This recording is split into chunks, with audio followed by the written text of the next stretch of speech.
My stepkids always put their real mom first, treating me like garbage, so I finally left. The day I married David, I thought I was gaining a family. Instead, I spent 5 years being treated like an intruder in my own home. "You're not my real mom," Emma said constantly. She was 8 when I moved in, old enough to worship Sarah, their mother who'd abandoned them when Jake was barely 2. David promised the kids would warm up to me eventually, but that day never came. I tried everything. I packed lunches with encouraging notes that came back crumpled in the trash. I attended every game and recital while David worked late. Emma would scan the crowd hoping for someone else, her face falling when she saw only me.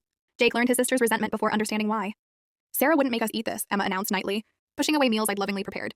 "Sarah let us do whatever we wanted," Jake whined, though he'd been too young to remember her at all. David enabled them. "Just try harder," he'd say, as if I hadn't been sacrificing everything. When Sarah sent occasional birthday cards with no return address, they'd treasure them. When I threw surprise parties, they'd ask why their real mom wasn't invited.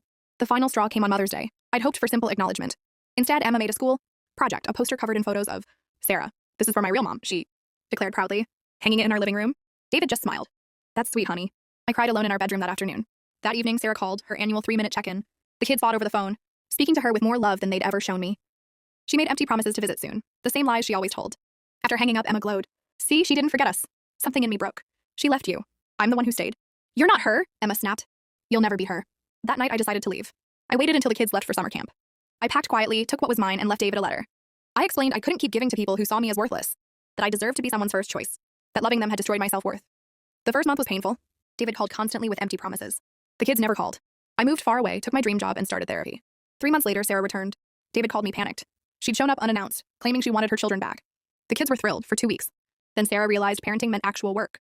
The homework help, the cooking, the cleaning, the emotional labor, it exhausted her. She disappeared again on a random Tuesday, leaving only a note. Emma called me that night sobbing. "Please come back." "Why should I?" "Because we need you. You needed me before.